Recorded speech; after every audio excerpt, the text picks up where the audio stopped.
하나가 있는지 38가지를 추려낸 것 중에서 지금 공부하고 있습니다. 우리가 많이 들었던 것인데 바로 이러한 것이 우리가 구원받는 순간 하나님 앞에 받는 너무나도 큰 복인 것을 새삼 깨닫게 됩니다. 이런 복을 내가 누리고 살았는지 한번 잠도 해보게 됩니다. 아버지 하나님, 이제 막바지까지 다다랐는데 배워준 지식이 머릿속에 남아있는 것이 아니라 그 지식이 이제 마음판 이 깊숙한 곳으로 내려와서 아버지 하나님께서 일러주시는 말씀대로 우리가 살아가는 자들이 되도록 인도하여 주시옵소서. 지켜주시고 여기까지 복음의 말씀과 진리의 말씀을 들을 수 있도록 인도하심을 감사를 드립니다. 주 예수 그리스도의 이름으로 기도했습니다. 아멘. 네. 여러분, 오늘 37번째하고 38번째입니다. 로마서 6장 12절을 보시면 37번째로 뭐가 있냐면, 죄가 구원받은 자를 지배하지 못하도록 하나님께서 막아주시는 거예요. 누가 구원을 받았어요. 그럼 더 이상은 죄가 그 사람을 지배하지 못하도록 합니다. 여기서 더 이상 그를 지배하지 못한다는 것은 새 사람을 지배하지 못하는 걸 얘기하는 거예요. 이걸 또 단편적으로 들으면, 이 죄가 어떻게 사람을 지배하지 못하는데 구원받고도 죄가 지을 수 있다고 얘기하십니까? 그러면 틀리는 것이죠. 구원파들은 구원받는 순간 더 이상 죄를 지을 수 없는 존재가 됐다 얘기를 하는 거예요. 그래서 구원파 사람들은 기도할 줄을 몰라요. 구원파 사람들이 아주 성경 공부도 많이 하고요. 아주 거세요. 근데 기도를 시키면 기도를 잘 못해요. 왜? 기도할 이유가 없었어요. 구원받는 순간 나는 죄를 질 수 없는 자가 됐다는 거예요. 그건 뭐예요? 그들은 새 사람만 아는 거예요. 그죠? 구원받는 순간 내가 변화됐다는 것은 나에게 새 사람이 들어왔다는 것입니다. 그 새 사람은 예수 그리스도의 의로 된 존재이기 때문에 죄를 지을 수가 없어요. 근데 우리가 항상 뭘 얘기해요? 휴거되기 전까지는 육신의 껍데기 속에 갇혀 살아야 된다. 이 육신의 껍데기가 뭘 얘기하는 거예요? 옛사람, 옛 성품, 겉사람을 얘기하는 거예요. 그러니까 우리는 구원받았지만 이 겉사람의 영향을 계속 받으면서 마귀가 그것을 통로로 해서 우리를 찔러대는 것이고, 우리의 혼은 그리스도의 할례로 인해서 그 옛사람의 성품이 들어오는 그 몸과 분리된 상태이기 때문에, 분리돼서 어디로 가 있어요?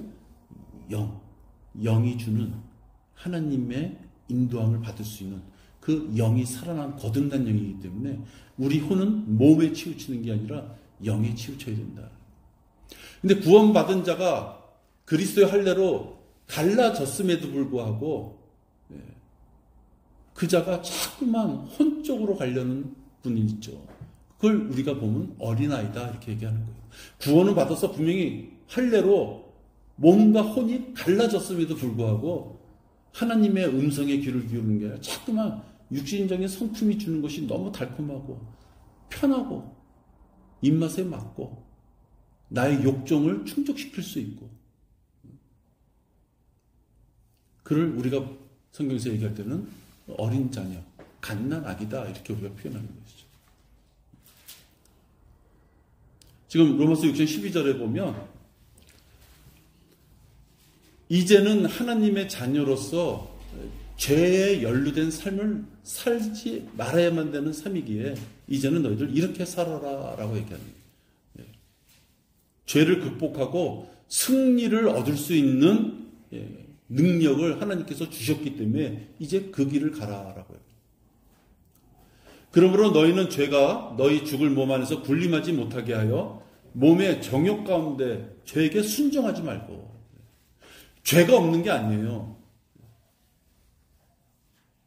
죄가 우리의 몸 안에서 군림하려고 한다는 거예요. 즉, 이 구절을 보면, 그죠?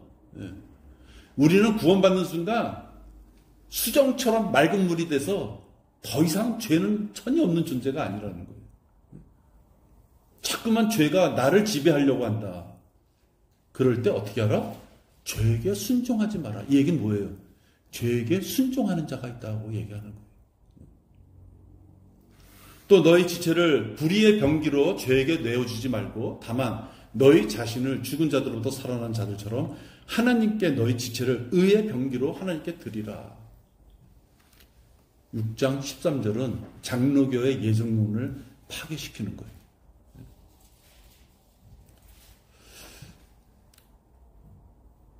구원받은 자가 살아가면서 육신적인 죄의 성품이 그를 억압하는 거죠. 특히 남자들은 직장생활할 때 그런 애로사항이 많죠. 원하지 않아도 상하 관계로 묶여 있어가지고 어떤 조직이나 관계가 불이한 곳으로 옮겨갈 때 나는 못 가겠습니다.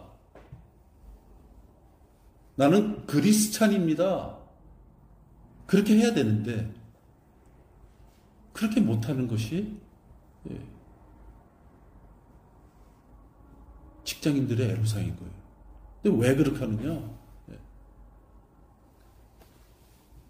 구원받았지만 그 사람의 생애가 다 끝나서 하나님이 우리를 부르실 때 그가 구원받았다면, 전제 조건, 그가 구원받았다면 그래서 심판석에 들어가는 건 틀림없는 사실이지만 구원받기 전까지 그의 삶이 그의 선택에 의해서 어느 것을 자기가 따를 거냐에 따라서 불의의 병기로 일평생을 산 것이냐, 의의 병기로 산 것이냐, 그건 누가 결정한다? 하나님이 결정해 주는 게 아니라 자기가 결정하는 거예요. 그래서 간혹 우리가 잘못이나 실수나 무엇을 저질러 놓고서 나의 본심은 그렇지 않았는데 어떤 환경 때문에 그렇게 됐다 얘기할 수가 있어요. 진짜 그럴 수도 있고요. 근데 그것이 생활 속에서 자꾸만 자주 빈번하게 나타나면 안 되는 거예요. 왜? 결국 그 얘기는 잘못은 나에게 없는데 환경 때문에 그렇게 됐다. 자기 자신의 판단의 주체의 자기를 면죄부를 주려고 하는 것이거든요.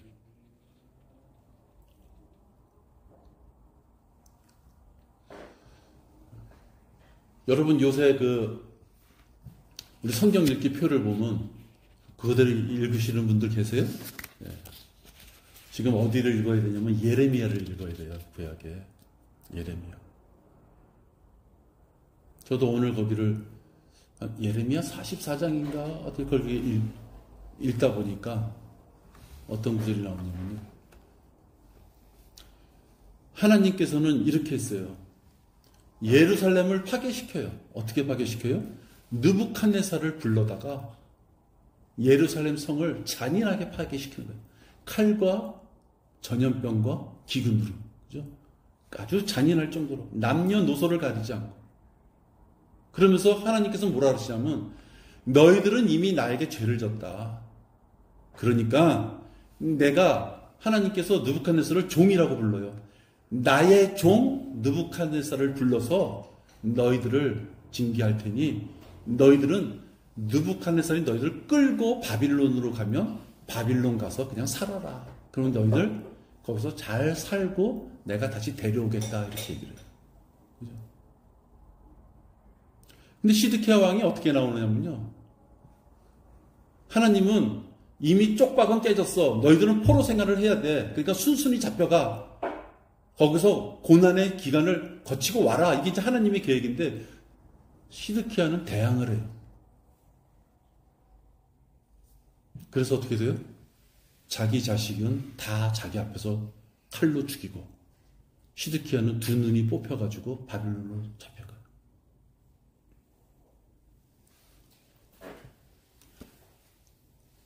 거기서도 시드키야가 하나님께서 너는 지금부터 바빌론의 포로로 가야 돼. 그러면 그냥 가면 되는 거예요. 그죠? 근데 자존심이 생기는 거예요. 내가 왜 포로로 갑니까? 그러다가 하나님께서 그의 두 눈을 다 뽑아버리는 거예요.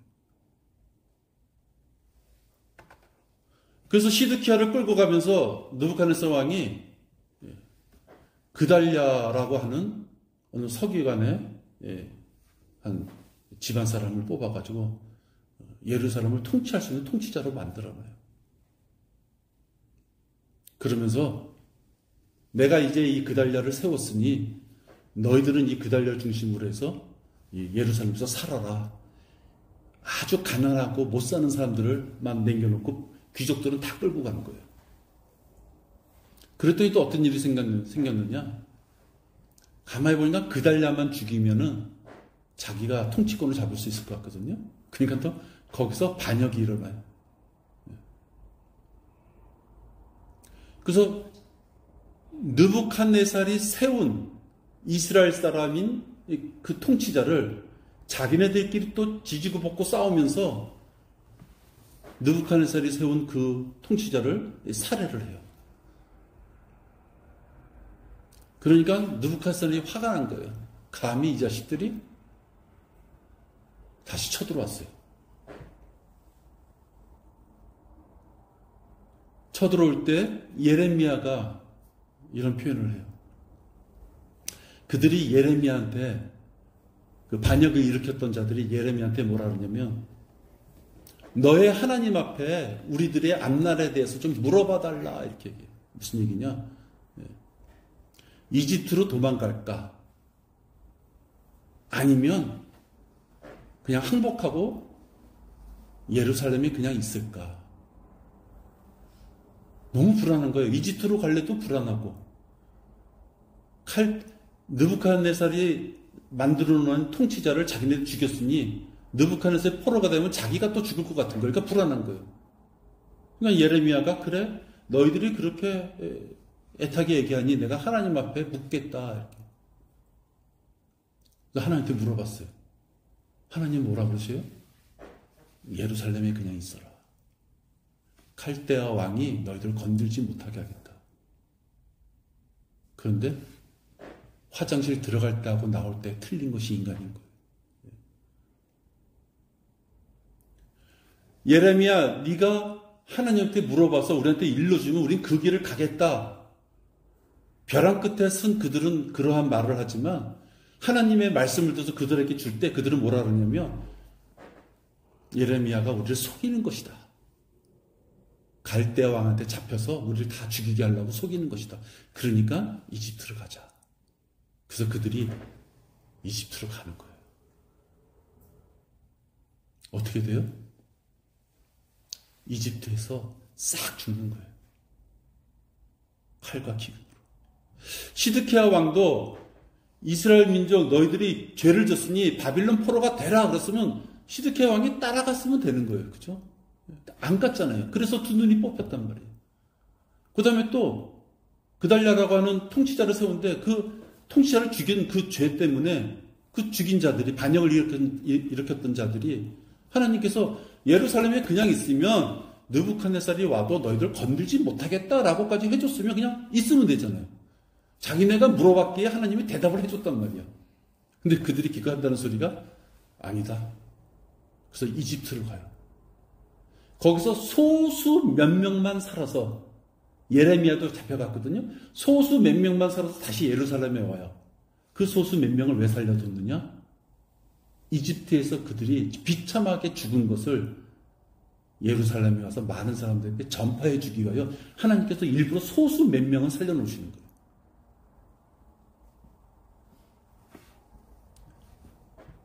바빌론의 우상과 이집트라는 세상의 그 우상이 이스라엘에 들어온 그 시점이 바로 그 시점인 거예요. 하늘의 여왕한테 경배드리고 과자 굽고 한 그 여자들이 성경에서는 그렇게 나와 있어요. 아주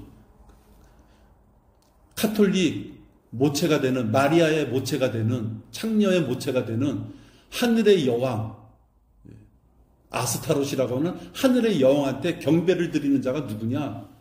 여자들인데 그 여자들이 과자를 구울 때 남편한테 일부러 얘기하지 않고 과자를 굽는 거예요. 그건 무슨 뜻이 있느냐? 유대인의 율법은 남편한테 내가 이런 서원을 신한테 드려도 될까요? 라고 남편한테 묻는 것이 율법이란 말이에요. 함부로 여자가 서원을 할 수 없는 거예요. 근데 그들은 이집트에서 하늘의 여왕, 지금의 천주교의 모태가 되는 그 하늘의 여왕한테 빵을 굽고 경배를 드리는, 그때 성경에 나와 있는 것은 남편들한테 묻지 않았다 이렇게 나옵니다. 그래서 이 지구상에 바빌론의 우상이 이집트에서 이스라엘로 들어온 계기가, 하나님이 가지 마라, 그냥 예루살렘에 있으면 너희들을 살려주겠다 했을 때 말을 듣지 않고 갔던 그 예레미야 43장인가 44장. 제가 이런 드리는 말씀은 뭐냐, 하나님은 모든 걸 예정해 놓고, 모든 걸 예정해 놓고 잔인하게 인간들이 이쯤에는 칼로 죽을 시간, 이쯤에는 기근으로 죽을 시간, 이쯤에는 전염병으로 죽을 시간, 그렇게 놓은 것이 아니라 매 순간순간마다 A로 갈 거냐 B로 갈 거냐를 계속 우리한테 기회를 주시는데, 인간이 그렇게 태역하는 거예요. 바빌론으로 가라 했을 때 가면 되는 것이었고, 예루살렘에 그냥 남아있으면 되는데, 기껏 이집트로 돌아가가지고 들어갔던 사람들이 거의 다 죽고 죽음으로써 그들이 하늘의 여왕한테 제사 드렸던 그걸 다 버리고 오면 좋은데, 그걸 또 다 버리지 못하고 갖고 오는 거예요. 그게 지금 가톨릭의 모체가 됩니다.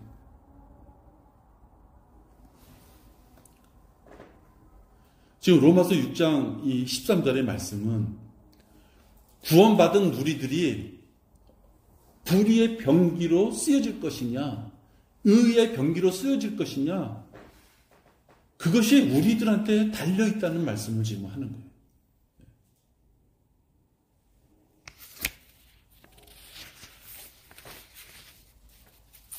구원받고 지옥에 안 가게 된 거, 그건 너무 기쁘죠.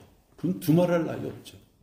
근데 조금 공부를 하고 창조주이신 하나님이 나를 위하여 죽으셨다는 걸 자기 마음속에 진정으로, 창조주가 나를 위하여 죽었다는 사실이, 자기의 죄 때문에 죽었다는 사실을 감정적인 것이 아니라 성경의 말씀을 통해서 그게 와 닿았다면, 여러분 공부를 안 할 수가 없는 거예요. 그렇죠? 네. 공부를 안 할 수가 없는 거예요. 왜냐하면 공부를 많이 한다는 게 아니라, 하여튼 공부를 하고 성경을 이해하고 성경을 알수록 하나님의 그 깊으신 사랑과 희생, 자비하심, 그거에 대해서 눈물 뿌려 진짜 기도할 수밖에 없는, 감사의 기도. 그렇죠?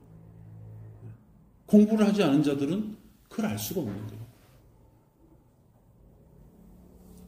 그리고 불의의 병기로, 6장 13절에 있는 말씀처럼 불의의 병기로 드릴 것이냐, 의의 병기로 드릴 것이냐, 그 기준을 잡으려면 말씀을 알아야지. 지금 내 생활이, 아차 이거 조금 빗나갔구나, 아차 이렇게 해서는 안 되겠구나, 그 기준이 있어야 되는데, 공부를 하지 않으면 이 6장 13절을 달달달 애웠다고 친들, 그죠?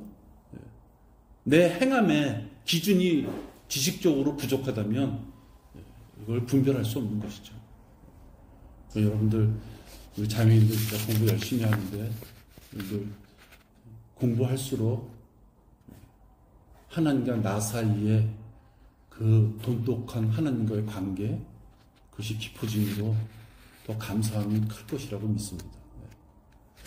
네, 기도하겠습니다. 하나님 아버지 감사합니다. 오늘 저희들에게 선택의 유무가 다른 곳에 있는 것이 아니라 자원함으로 내가 선택하는 그 길을 따라 하나님께서 우리를 대우하시는 것을 보게 됩니다. 우리가 너무나도 미숙하고 완악하고 고집이 세서 자칫 올바르지 않은 길로 갈 때가 있지만, 아버지 하나님 저희들을 선하게 인도해 주셔서 기회를 주시는 것만큼 저희들 그 기회를 선용하며 살아갈 수 있도록 인도하여 주시옵소서. 주 예수 그리스도 이름으로 기도했습니다. 아멘. 우리 8시 10분까지 기도하겠습니다. 8시 10분까지 기도하겠습니다.